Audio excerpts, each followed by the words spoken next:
Welcome to Cook with Martina. நல்லா இருக்கீங்களா? வீட்ல ரவை இருந்துச்சுன்னா போதும். இந்த ஸ்வீட் ரவை போலி தான் நான் இன்னைக்கு செய்ய போறேன். ஒரு கப் ரவை, அதே கப் மெஷர்மெண்ட்ல 3/4 கப் மைதாவை சேர்த்துக்கலாம். ஜாகரி ஒரு கப் சேர்த்துக்கலாம். இல்ல இன்னும் ஸ்வீட்டா வேணும்னா இன்னும் ஒரு 1/2 கப் கூட நீங்க சேர்த்துக்கலாங்க. ஒரு 200 ml பால் நம்ம சேர்த்து இதெல்லாம் நம்ம அரைச்சுக்க போறோம். மாவு ரொம்ப திக்கா இருந்துச்சுன்னா இன்னும் கொஞ்சம் பால் சேர்த்து நீங்க மிக்ஸ் பண்ணிக்கலாம். இல்ல இந்த கன்சிஸ்டன்சி இருந்துச்சுன்னா போதுங்க. ஸ்டவ் ஆன் பண்ணிக்கலாம். ஒரு pan வச்சுக்கலாங்க. எண்ணெயை கொஞ்சம் ஜாஸ்தியாவே சேர்த்துக்கோங்க.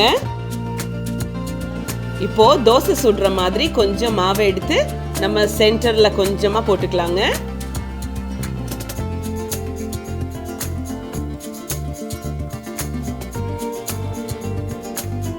வீட்லயே ஸ்நாக்ஸ் செஞ்சு கொடுக்கணும், சாயந்தரம் ஏதாவது ஃப்ரெஷ்ஷாக செஞ்சு கொடுக்கணும்னு நினச்சிங்கன்னா இது பர்ஃபெக்டான ஸ்நாக் தான்.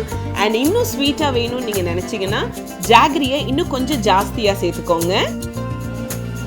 ஒரு சைடில் நல்லா ஃப்ரை ஆயிடுச்சு. ஸோ இப்போ டர்ன் பண்ணி குக் பண்ணலாம்.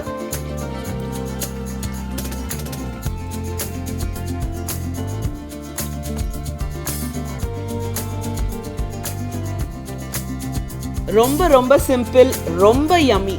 கண்டிப்பா இன்னைக்கு ட்ரை பண்ண போறீங்க இல்லையா? ட்ரை பண்ணிட்டு எப்படி இருந்துச்சுன்னு கமெண்ட்ஸ்ல சொல்லுங்க. இந்த மெஷர்மெண்ட்ல நீங்க ட்ரை பண்ணீங்கன்னா அட்லீஸ்ட் 15 போலிஸ் உங்களுக்கு கிடைக்கும். ஸோ இன்னும் ஜாஸ்தியா வேணும்னா உங்களுக்கே தெரியும், எல்லாமே கொஞ்சம் சேர்த்தியே நீங்க போடுங்க. பாத்தீங்களா எவ்வளோ ஃப்ரெஷ்ஷா யம்மியா இருக்குன்னு சொல்லிட்டு. ஸ்வீட் ரவா போலி ரெடியோ ரெடி.